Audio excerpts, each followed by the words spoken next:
I'm your book lover, Ritik Mahanti, and in this episode, I'm going to do a review of the 6th chapter of Sorcerer's Stone, first part of Harry Potter, written by J.K. Rowling. The name of the chapter is The Journey to Platform 3 to 9 Quarters. Now I just have to make a little announcement before we start the video, that as you remember, back in the last video when we left off, Harry was dropped off by Hagrid from Diagon Alley. And Hagrid is mentioned in the 4th episode, where I'm telling you all about the 4th chapter. Hagrid, the gamekeeper of the keys, and Hogwarts is mentioned. Now let's go back to the video again. Beep. It has been the last month with the Dursleys has not been very fun for Harry. True, Dudley was so scared of Harry he wouldn't be in the same room with him. But it seemed a little bit depressing sometimes not being able to talk with someone. At the end of August, Harry decided that he was going to have to tell Uncle Vernon about his train ticket to go off to Hogwarts. Then he walked into the living room where all the Dursleys were watching a quiz television. Surprisingly, Dudley screamed and he ran away, and he accidentally hit himself in the door. Then Harry asked Uncle Vernon, "Will you give me a lift to King's Cross, the train station I need to go to Hogwarts?" Uncle Vernon grunted. Harry knew that meant a yes, and he said, "Thank you." Then Uncle Vernon said which platform Harry had to be on. Harry read on his envelope, and the platform said 9 to 3/4. Uncle Vernon said, "What? There is no platform on 9 to 3/4. And then Uncle Vernon said all these wizards and witches were howling mad.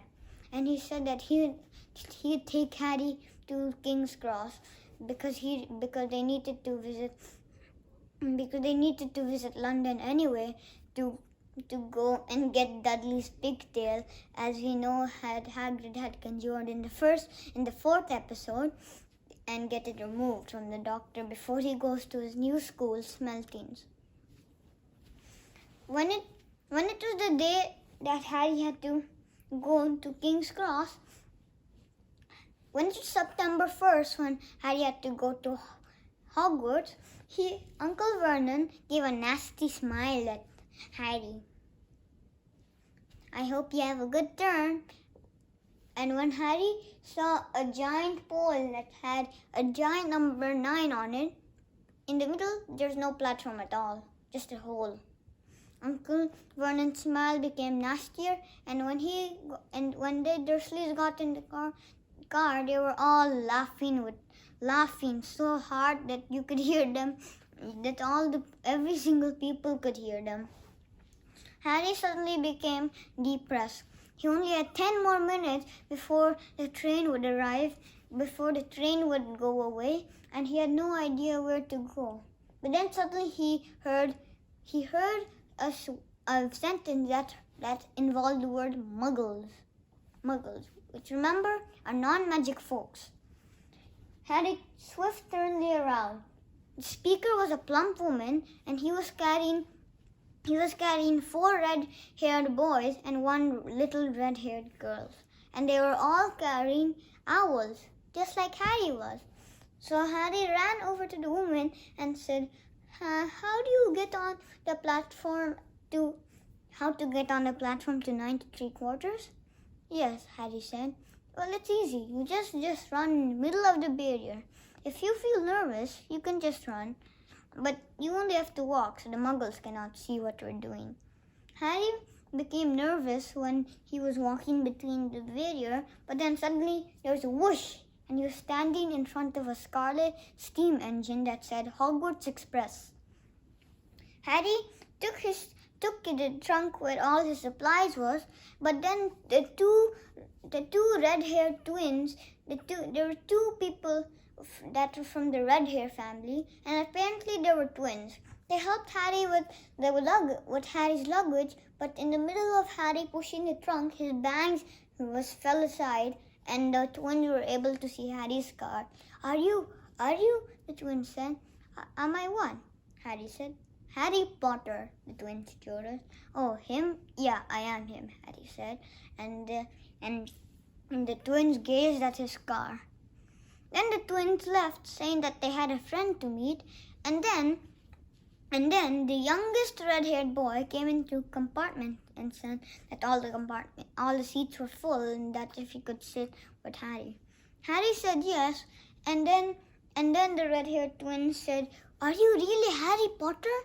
My two elder brothers, Fred and George, they said that you're really Harry Potter." Harry Potter. And Harry said, "Yes, I am."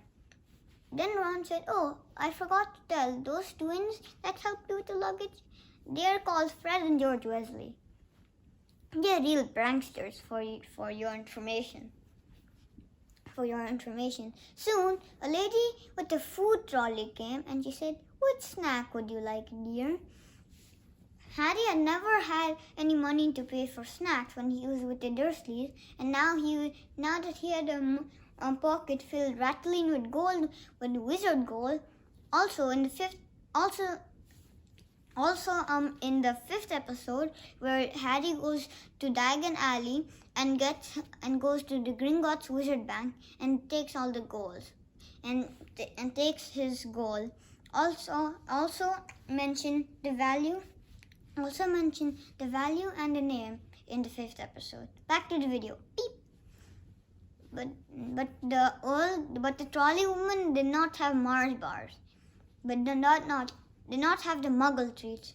She only had licorice wands and Rubal's best blowing gum, Buddy Bot's every flavor bean, chocolate frogs. Which candy do you think you like the best? Answer in the comments below. And Harry paid so much wizard money that he took one of every single snack. But he only took so much snacks so he could share it with Ron. "No, you don't need to," muttered Ron. "I already have my least favorite sandwich, dried beef and corn."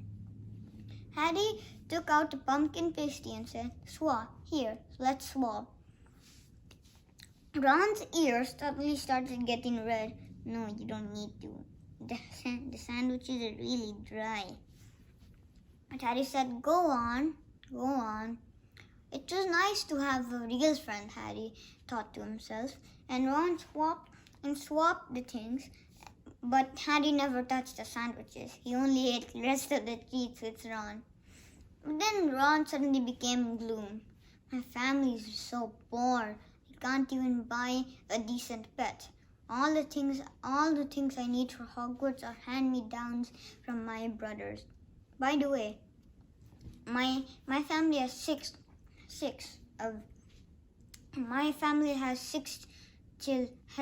children. I'm the fifth one," Ron said gloomily. "Ooh," Harry said. "I heard a pale boy in Madame Marikins when I was in Diagon Alley who said something about houses. Which house do you want to be?" Harry said to Ron. Then Ron said gloomily, "I just wish I'd been in Gryffindor. It's the house Albus Dumbledore was in." "Yeah, I heard," Harry said. But then Harry spotted a rat on Ron's lap. "Who's that rat?" Harry asked. Ron said, "That's my rat, Scabbers. He was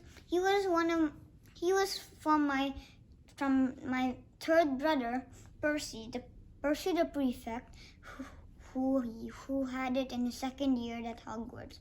Scabbers is useless. All he does is eat and sleep." And also, Harry saw that Scabbers was just inching himself to a chocolate frog.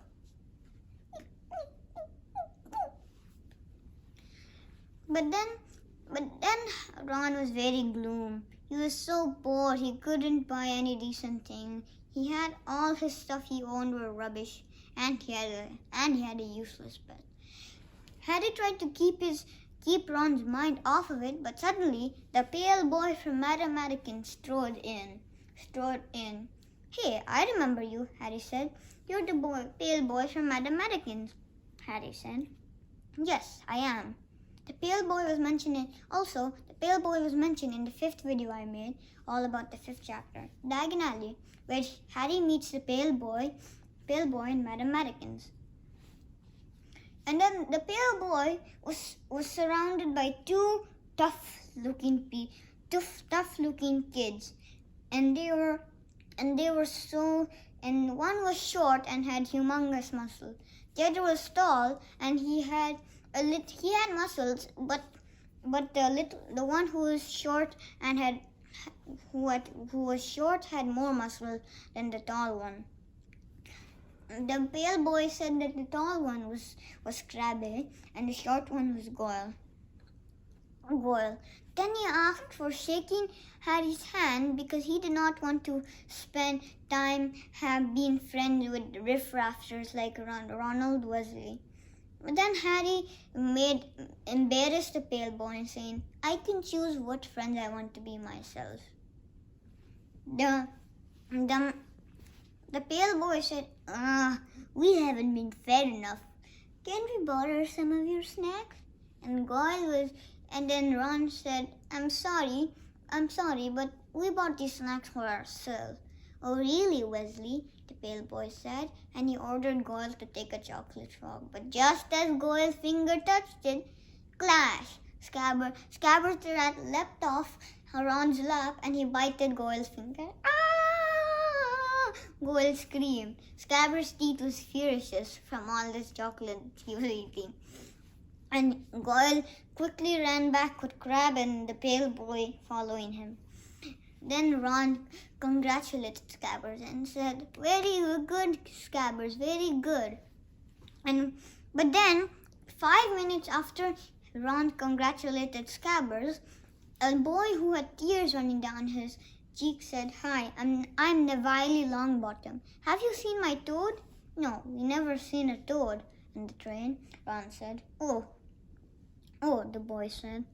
"Well, if you do see one, can you please call compartment 2? "Sure," Ron said.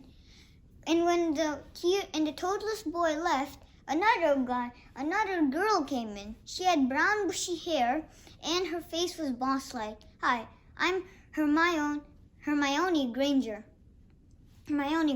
Have you seen Neville's toad?" "No, we never," Ron said gloomily. "Oh, well. Hey, can you show me some magic?" Hermione Granger said to Ron. Then Ron suddenly remembered the spell the only spell Ron could do was a spell one of the twins gave Ron on his birthday. Then Ron said the spell was completely useless because it was not really a spell. The twin gave it to Ron as a joke, and Ron humiliated himself in front of Hermione Granger. And she said, "Oh well, that's not very good." And she showed Harry and Ron some real magic.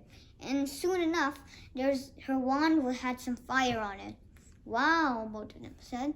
Hieronymus saw Harry's scar and said, "Wow, you're Harry Potter. I read you're in 4 types of different books."